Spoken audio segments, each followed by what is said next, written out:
So again, welcome. My name is Rick Price. I'm the Executive Director of Pittsburgh Region Clean Cities. We're here today for our Ingevity NeuFuel School Bus webinar. And I'm just going to give you a quick overview, high level of what Pittsburgh Region Clean Cities is about. And we'll turn it over to Jerry and William. So let's see here. Hopefully we're moving here.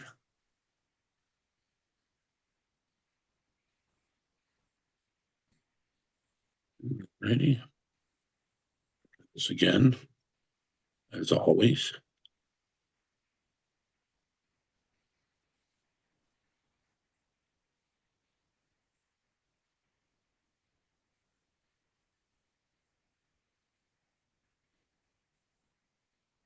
So again, the clean cities and communities this is our mission over here. Again, we advance the nation's environmental, energy security, and economic prosperity through all communities by building partnerships with public and private stakeholders such as yourself and create an equitable deployment for transportation for all.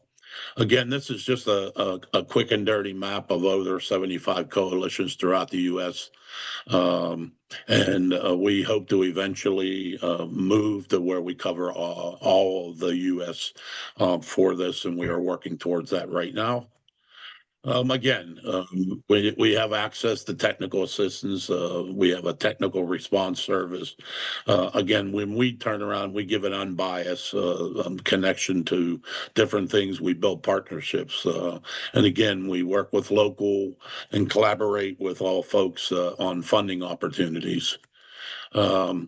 Again, we've done over 1.6 million alternative fuel vehicles and over 72 million tons of emissions. And again, over 14 billion gasoline gallon equivalency. And we've helped install over 20,000 public and private stakeholders. And again, we've been around for 30 years, the PRCC, and 32 years for the actual program. So again, how can we help? This is one of the ways that we can help with some funding for school buses, as we're going to be talking about today. But again, we can do it on all fuels and technologies. This is just a map of Pennsylvania. We in PRCC, we cover the 33 counties west of the red line, and my counterpart, Tony Bandiera, for the Eastern Pennsylvania Alliance for Clean Transportation, covers the 34 on the east side of the state. Again, this is our basic mission, but I draw your attention to the very bottom side of these things that we've done where both companies are 501c3, but our main outreach is education and outreach. And if you look at the green highlighted ones, these are all the different fuels and technologies that we cover. But again, we've done an awful lot of grants, project management, different things that go working along with this. And some of this technology is what we're moving forward with. Again, if you look at us, we're kind of in the middle. So we have different tools. Again, we have a technical response, and we can also try to tie folks to grant funding where we'll help in doing reducing return on investment, and training and outreach and partnerships is where we're really good at. Connecting to funding opportunities, and again, it's across all different types of funding opportunities, which some of those will be discussed today. We're kind of like the go-to organization for all these different technologies. So I talked about the technical response, and usually if we have a problem or people want an answer that we can't answer, we can reach out to our technical response, and usually we have an answer within 48 hours. These are just some of our tools and resources that we have at the AFDC, at the AFDCenergy.gov. Many different ones there. As you can see, we have different tools that'll give you return on investment, reduction in petroleum-based fuels, and greenhouse gases reduction. Again, we had the 8 fleet tool is one that we really use a lot, and to kind of be able to give companies and things like that what's some of the benefits of whatever fuel and technology. You can even compare online different fuels and different technologies to see what best fits for your fleets. Just some pictures there of different things. We look at all the different ones that we've been working on. Anything, like I said, from biofuels to gaseous fuels to electric, and even some other reductions that we work on. Anything that reduces that petroleum-based fuel. So this is just my contact information here, and at this time, I'm going to turn it over to Jerry. Jerry, you can go off mute. Great. Thanks, Rick. Appreciate it. Good morning, everyone. My name is Jerry Wozwick. I serve as the Executive Director for the Pennsylvania School Bus Association, or as we just refer to it as the PSBA. Makes it a little bit easier, not as much of a mouthful. I do have my contact information on here at the top if you have any questions for me. Just wanted to start by giving a little history on the PSBA. For over 40 years, PSBA has served as the voice of Pennsylvania's school transportation industry. We are a nonprofit organization made up of, we're over 300 school bus contractors and industry partners from across the Commonwealth. Our members effectively serve approximately 81% of all the students that are transported daily, rain, snow, or shine, us in the post office. At PSBA, our mission is simple: to ensure the school transportation remains the safest and most reliable option for Pennsylvania students. We do this by advocating for sound policies, legislation, offering training, safety programs, and then, of course, fostering collaboration between other agencies, school districts, and, of course, the private sector. Obviously, we work quite closely with PennDOT, Pennsylvania Department of Education, and PSP with our ongoing goal to strengthen the safety standards, modernize training, and then, of course, to address ongoing challenges such as the school bus driver shortage. Our safety competition is one of our premier events that is always looking to raise the bar for excellence within our industry, and provides an opportunity in conjunction with our annual convention to increase education on school transportation. One of the most important things I always love to kind of end with is that PSBA believes that school buses aren't just vehicles. We're a vital part of the education system and our communities. Behind every ride is a trained professional committed to keeping students safe and ensuring they arrive ready to learn. The school day starts and ends in a yellow bus. We firmly believe that barriers to student transportation are barriers to student education. As a result, we're always looking for new, innovative ways to serve the industry, and then all the changes. And that's part of the reason why I'm here today, of course. Learn more, kind of get an opportunity to bring back to our members. So Robert, William, Rick, appreciate you guys for having me, and looking forward to this. That's great. Thank you, Jerry.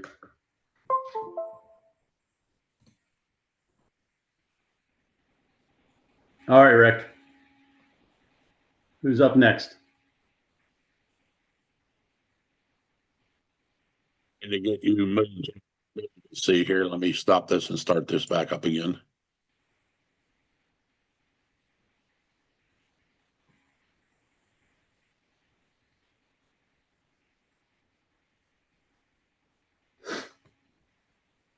Maybe.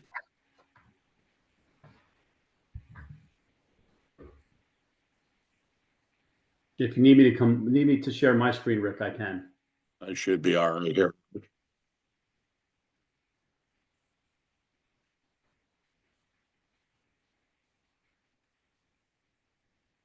There we go. Oh, there we go. Okay, let's stay on this front page for just a second. I'm Robert Friedman. I'm the managing director for Ingevity's NeuFuel vehicle platform. It's a program that goes back to about 2019, 2018. We're working on light duty trucks, and in the last several years, we've expanded that to the school bus platform, which has been a very strong segment of market for us. And the Ingevity NeuFuel school bus platform also has the brand of the cow fart bus. It's for two reasons. One is to break through the noise of all the activity that's going on with alternative fuels, electric, propane, etc. And it's also a nod to our use of renewable natural gas, which is an ultra clean fuel, reducing greenhouse gases by 85% or greater. And there's also, because we're dealing in school buses and implicitly, have a touch point with education and students, there's a schoolhouse rock element to it as well. Proud to be here. Here with my colleague William Safan. This is sort of like sort of our backyard. This is our home turf. William is from Pittsburgh. I'm from just outside of Philadelphia. We've done a lot of work with PRCC over the years, and Marty Sawyer of National Fuels is another partner of ours, along with People's Gas, Range Resources, NiSource, Columbia Gas, and our work with the Pennsylvania DEP as it relates to the Alternative Fuel Incentive Grant Program, which we'll talk about today, and William will give you a little bit more detail a bit later. Rick, do you need me to share my screen? Okay, can you flip, please, Rick?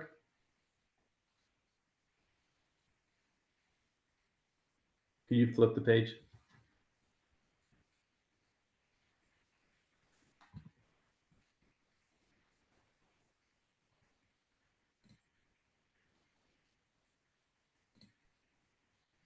Don't see it, Rick. If you want to enable sharing, I can put my screen up.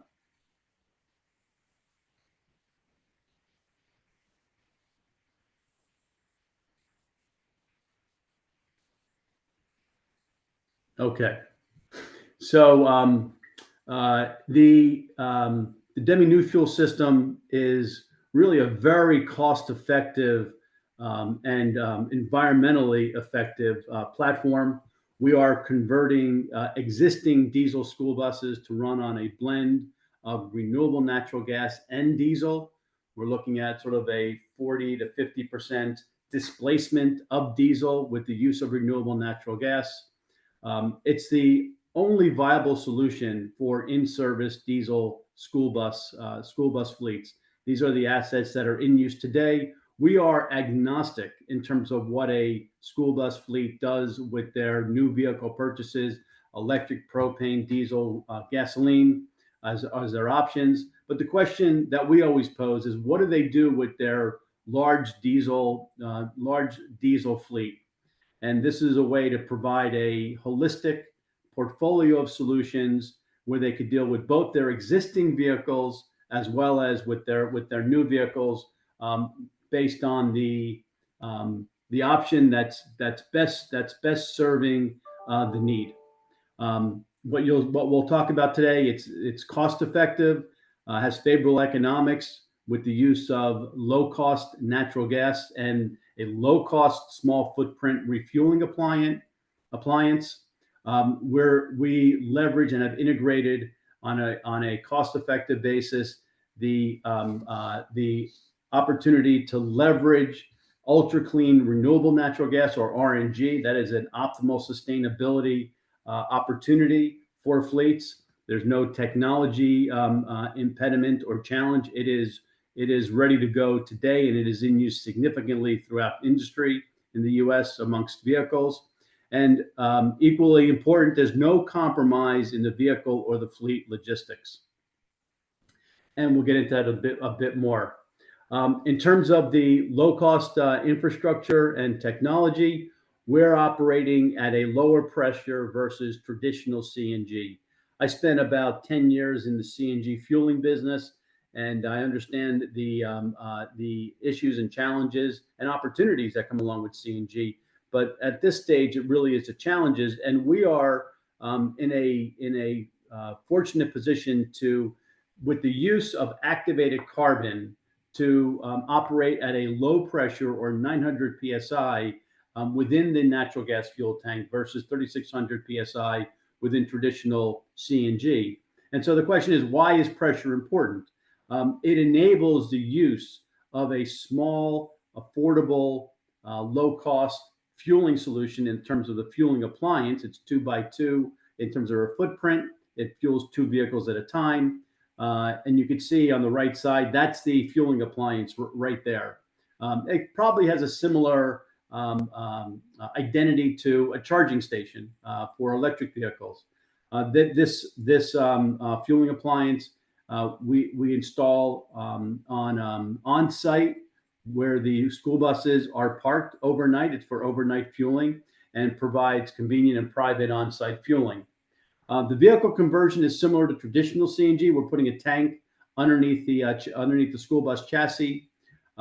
It's going to run on a combination of on a dual fuel basis, blending natural gas, renewable natural gas with diesel. But then when the natural gas tank is depleted, it converts completely to the conventional fuel, to diesel, which means that there's no range anxiety at all. And you can take these school buses outside of their daily operating routes. Has sufficient RNG in the tank for the typical daily routes. Next one, Rick, please. In terms of costs and the economic benefits, it is a $12,500 per bus for the tank to be installed under the chassis. We run a line to the engine, to the air displacement system, and that's how we're introducing renewable natural gas into the engine. The engine understands how much fuel it has in the engine for combustion, and therefore reduces the draw from the diesel, and therefore we end up with anywhere from a 50 to 60% reduction in the use of diesel. The fueling appliance, CNG stations, these are $500,000, $1 million plus types of infrastructure, and they also require the significant conversion of vehicles, so you have enough offtake to support the economics. With us, it's $2,500 on a per bus basis for the refueling appliance, so $15,000 in total for both the bus conversion and the fueling appliance, which creates for a very, very attractive economics in terms of reduction in fuel costs. We're reducing the fuel cost to $1 per DGE for the amount of diesel that we're displacing. So we're going from $3.50, $4 a gallon down to $1 or less. Works out to be an annual fuel savings of about $3,200 per bus. That's a 4.5-year payback and implies a 18% 10-year internal rate of return, or what the investment return on the capital. And it's also 18% or 20% over a 20-year period, because the life of the system is over a 20-year period.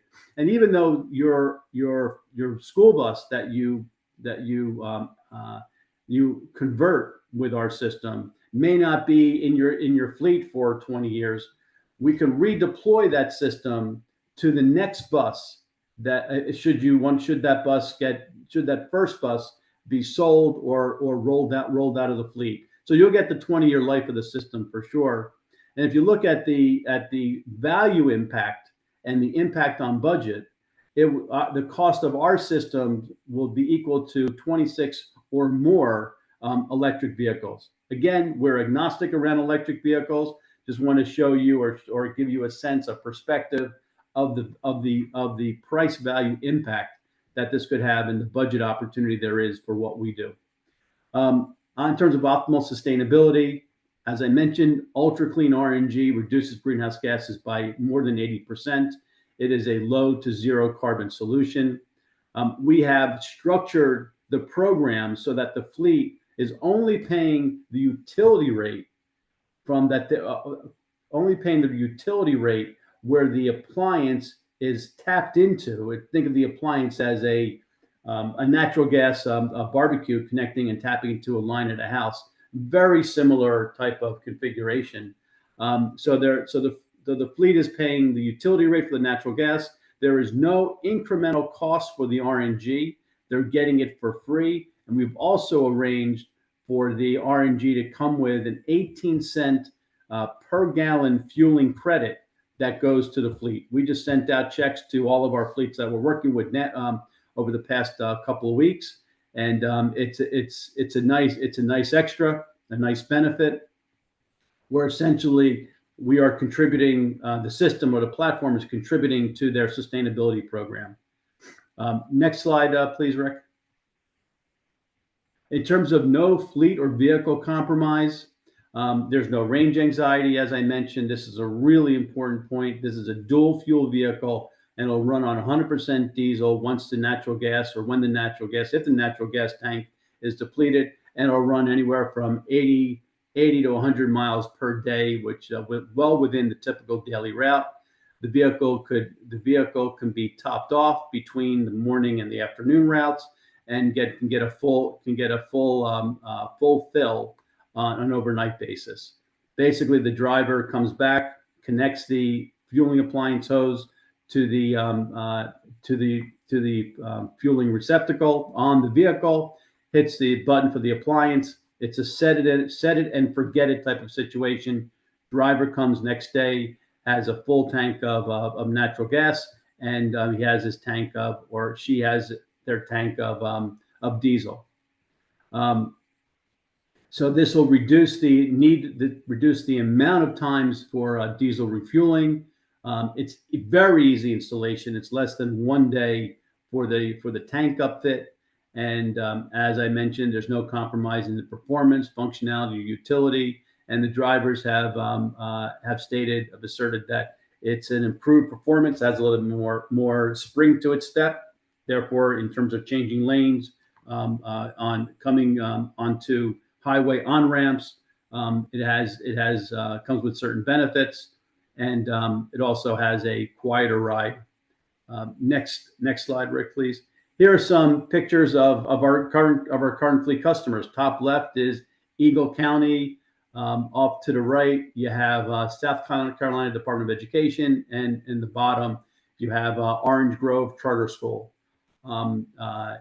Eagle County, interestingly, they started off with a 6-bus program. They're now at 24, going to 40. They're full fleet. Orange Grove Charter School also started with a pilot program, now a full fleet. And you can see the fueling boxes in that middle bottom of where the hoses come out, and where the fueling happens. Eagle County, where is basically Vail, Colorado, and we are working with Vail, Aspen, Steamboat Springs, and Jackson Hole, not the ski resorts, but the school districts within those counties. And it goes to the testament of the hardiness and robustness of the system. South Carolina, they're the big dog in the hunt. They have 6,500 vehicles. We're dealing with Mike Bowman. They're a terrific group. They had a 2-bus pilot program. You can see the appliances there in that middle off to the right setup. And they've now requested for their next step a 50-bus next step proposal. And we're looking to move on from there. Next slide, please, Rick.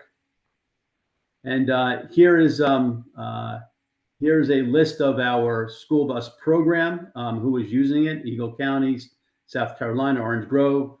You can see we have Palmer Bus in Minnesota, about a 1,000-bus third-party provider. B.R. Williams, about a 200 independent third-party provider. Cokeys is Landmark. They're a couple thousand. Teton is Jackson Hole, which I mentioned. Cook, Illinois has about 2,000 as an independent school bus operator. This also began on the right side with our light-duty truck program, which uses the same technology. And you can see we have a number of users there. We started this with probably 2018, 2019 when I joined. We had maybe 1 vehicle out there. Now we're operating in 12 different states around the country. it's a mix between school districts, municipalities, and third-party independent operators. And every time we move into a new market, we are, even a new submarket, we are in discussions in parallel with the school systems or fleet, with the safety officers or those relevant departments. In some areas, it's called the DMV. Sometimes the sheriff's department. Sometimes it's just the school bus safety department, to get pre-approvals in all school district regions that we're operating in. We give them a good preview of what we do, how we're dealing with the different safety protocols, which I'm happy to get into. We have been, famous last words. I don't want to jinx myself, but we have never been denied. With that, why don't we talk a little bit and then open it up for Q&A, a little bit about the AFIG program that's within Pennsylvania. This is Rick, you could stop here. This is our full product line. You see the school bus and our pickup truck and our transit van. William, do you want to just give a few comments on the AFIG program? Yeah, absolutely. Thank you, everyone. My name is William Sapone. I lead strategic partnerships and business development efforts for the Ingevity NeuFuel program. For those who are not familiar with the Pennsylvania Department of Environmental Protection's AFIG program, or Alternative Fuels Incentive Grant, it offers grant funding for clean alternative fuel projects in the Commonwealth. DEP has funded projects across Pennsylvania since the program's inception in 1992. DEP has invested in the deployment of alternative fuel vehicles, fleets, refueling infrastructure, and new vehicle technologies. Ingevity's partnership with PADEP, as my colleague Robert mentioned, goes back to the 2021 AFIG Award, where DEP originally awarded Ingevity with AFIG funding to deploy the NeuFuel light-duty vehicle platform with PA fleets. The AFIG award has funded several projects, including fleets at almost all the major gas utilities in the state. This includes National Fuel. Marty, thank you for joining us here today. Columbia Gas, NiSource, People's Gas, and UGI. Since then, DEP has approved the expansion of the original AFIG award to include and benefit owners and operators of diesel school buses for the conversion to the DEMI NeuFuel platform. The AFIG program and funding will cover 50% of all project-related costs. This includes the bus conversion, the fueling appliance, and the installation costs. Under our current AFIG award, we have enough funding to cover the costs for up to 15 to 20 bus projects operating in Pennsylvania. Those are some of the highlights. Again, as Robert mentioned, we are more than happy to open it up for Q&A before the end of the webinar. So again, thank you, Robert, thank you, Rick, and thank you, Jerry, for the opportunity. And just to double tap on your comments, William, on the AFIG, that has already been awarded to us. There's nothing, there's no application and process that needs to go through, needed to go through with the Commonwealth of Pennsylvania Department of Environmental Protection. You're really dealing with us, and we are sort of the point person in working with the DEP. So why don't we open up for questions? And Wayne, we also want to give Marty a few minutes to talk about their R&D dollars and how that could be helpful for any fleets in their territory. Marty, if you want to just give them a quick discussion on that, that might be helpful. Sure. So National Fuel participates. We have 4 of the light duty trucks in our fleet right now at 3 different locations. So we have the fueling appliances in operation using our natural gas abilities. But we are looking for, within our service territory in Northwest Pennsylvania, a pilot partner. And so even though the AFIG grant would cover about 50% of the costs, National Fuel would probably pick up the other half. So it would be at no cost to a school bus operator within our service territory to pilot 1 or 2 or 3 of these buses and see how it runs. The only disclaimer I guess would say is that we have to make sure that we have natural gas availability in your area. When we Google map things, sometimes some of the bus garages and things tend to be a little bit outside, further out in the districts or the plan. So that's something that we'd want to check first, make sure that we have a gas line in proximity to where your school buses are parked and things like that. But it's been a great partnership. National Fuel used part of that AFIG grant to get the 4 trucks and appliances that we have. And we'd really like to extend the program and work with folks to have a cleaner operating system for your community, for your kids and the like. So, yep. That's great, Marty. Thank you so much. So with that, why don't we open it up for questions? Please feel free to ask anything. He just wants to. And Rick, you probably could take down the shared screen, and we can go to full if you want.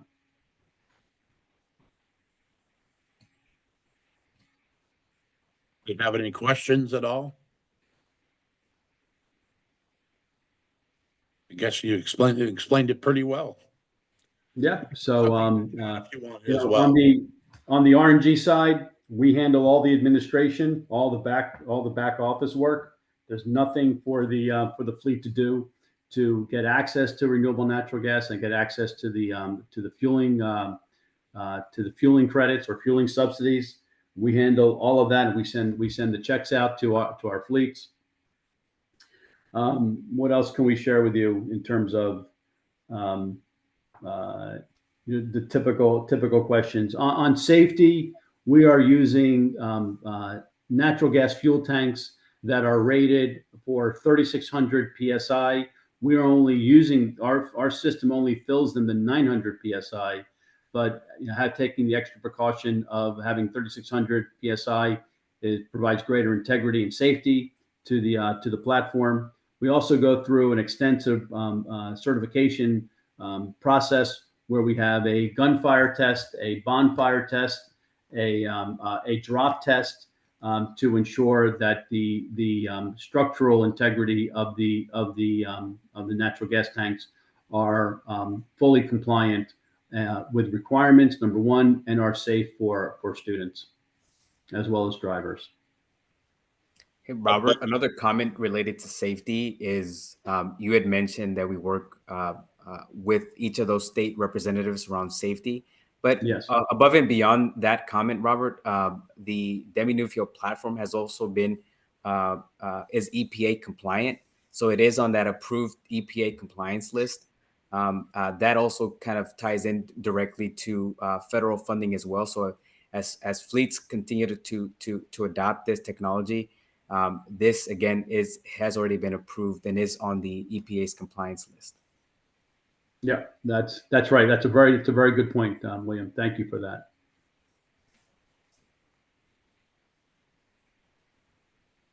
Okay. There's no more questions. I guess one thing that I'll just say, if anybody has needs, thinks of anything, or as we put these slides on this recording on the website and distribute that, please reach out to ourselves, to Robert, to any of the folks here that have spoke today. And Bob, I guess they just need to contact one of you if they're interested in some type of pilot.